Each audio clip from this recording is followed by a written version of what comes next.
Hi, and welcome to Samke Washiri. This is where we gather, this is where we learn, and this is where we educate each other about life. I don't know if you have ever come around the phrase like value or the value of chances. I know it might be a strange phrase to you, but I've come up with this phrase because this thing has been disturbing my mind a lot, na nimekuwa nikijiuliza, if today I was to be given a chance, what kind of history I would write? Would this history be out of wrong reasons or right reasons? This is something that has been disturbing my mind a lot, because of how I see people behaving in life, how I see people doing their things, and I wonder sometimes if one would be given a chance to write a story, to narrate the story, what kind of story they would narrate. This is a question that many people maybe cannot answer, but it's a very interesting story, interesting discussion. But even before we dive into this discussion, please, would you go there down there beneath this video? There is a button there, a red button written subscribe. Touch that button, then touch the bell, so that whenever I upload the video, utaiona hapo bila kugojea, so that we continue to educate each other, we continue to inspire each other, and we continue to motivate each other about life. I was thinking this. A book is written so that others will read the story about the author or about the story writer. And this story, sometimes the story can inspire or it can bring the negative influence. And I was asking myself this question. If a book is written and this book is written out of negative, what do you think that book will bring out? I think for me, anything that is written as a result of negative, something negative, it can only bring a negative outcome. Not unless it falls to the positive-minded people. Because the positive-minded people, they have the ability to change everything that is negative to positive. What am I trying to bring out here? A positive story builds the society, and everyone lives to emulate that story. Just imagine all books that are written out of positive stories, and think about the books that are written out of the negative story. For example, and I'm not saying anything here. Just think about the book like Escapee from the Sobibo. This is the guy wrote the book about escaping from the prison. Just think about the book like My Life in Crime, written by John Kiriameti. This is the book about written about the criminal aspect, the criminal actions, and the life in prison. All those books. Just think about them. If one would live to read these books, what kind of outcome these books would bring? And think about the book like A Purpose-Driven Life. Think about that book. Think about book like The Passion. Think about the book the positive in the society, the positivity in the society. Think about those books, and when you think about all these writings, because each one of every writer, they wrote their books out of something. A book like My Life in Crime, it is written out of negative mind aspect per se. And if one read that book, what it puts in you, what you internalize in you, is the mind of criminal. But think about passion. Think about the purpose driven. Think about, of all those books that are written to inspire you. Think about them. They give you something positive, a vibe per se. Now, I want just to give you a shortcut story so that we can draw a lesson from this story, and then we draw the moral lesson from the story. There was this guy that I have decided to hide his identity and his name for the security purposes. And this guy was given a piece of land by his father. Then, unfortunately, his father died later. Then there was a lot of commotion because of the transactions, to transact all those, the hardship of transacting the land here in Kenya. And it took like 1 year before the full transaction was done, and now the land was given to the guy fully. And this guy was living a kind of life, a very hopeless life. He had no house. He was doing the work, the cheap laborers of collecting the used bottles, the second-hand bottles, and then they could go and maybe sell with cheap prices. And all of a sudden, this guy has given a title deed to become an owner of the land. And this guy had a desire in him that one day I would like to own a car and become a millionaire. And so when he realized that he already have the land, the piece of land, the idea that came first in his mind is to sell the land. And because the police land was becoming prime, Nyakatizire, the guy sold the piece of land for 14 million. And when the guy was given 14 million, he bought two Toyota Nissan box. Is it Toyota Nissan? It's called Toyota Hiace box, two of them. And he bought Subaru Legacy.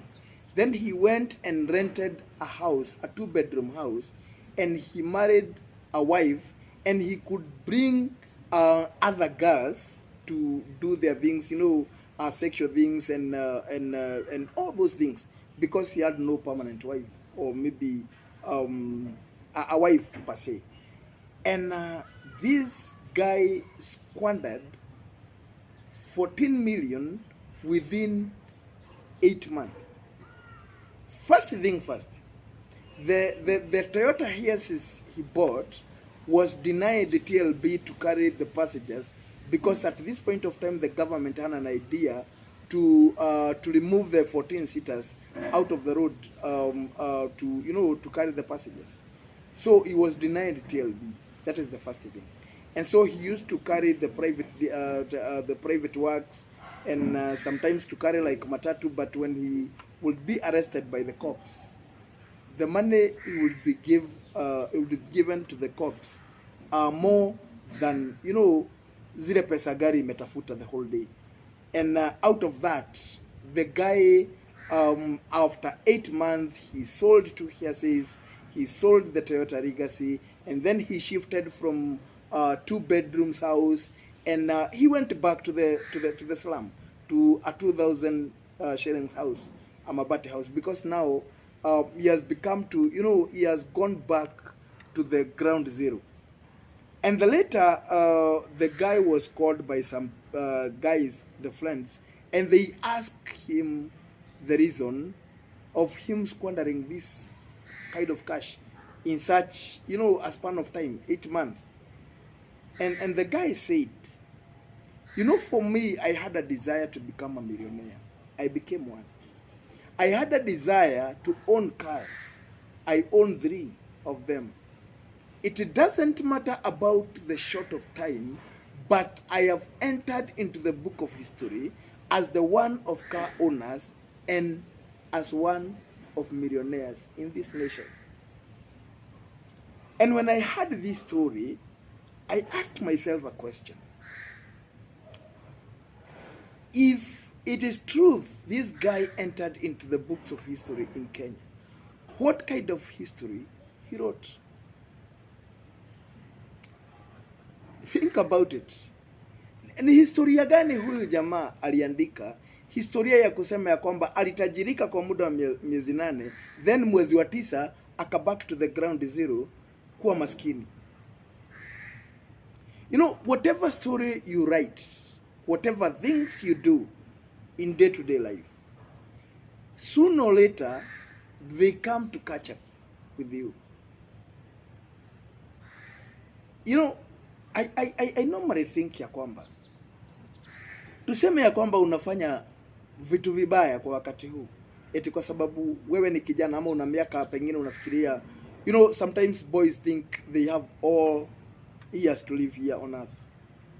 Alafu then in your 40s 50s life inaanza kukatch up na wewe kwa sababu ya vitu zenye ulifanya ukiwa utotoni. Unajua ile msemo inasema ya kwamba ujana ukula uzee.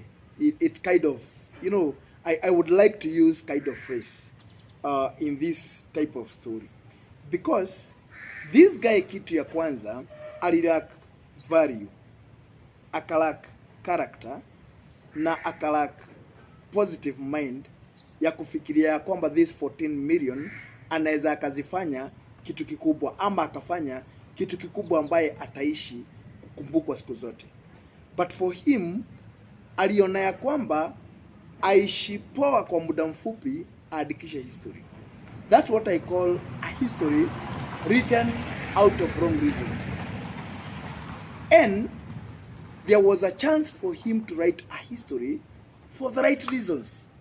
Niliuza shamba, nikafanya haya, nikafanya haya, nikafanya haya.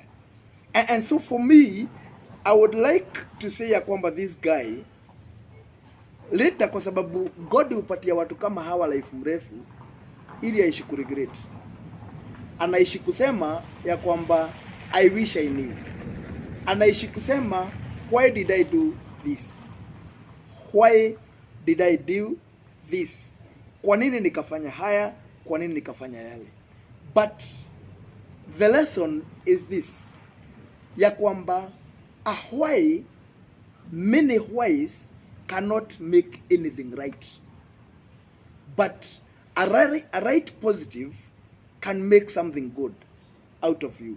Ya kwamba ujue ya kwamba mawazo mema, mimi nina kile ambacho ninacho. Nimepatiwa hii opportunity na Mwenyezi Mungu. Nimepatiwa hii chance na community to serve them, to do something good. If I do something good here, then these people will live to remember me.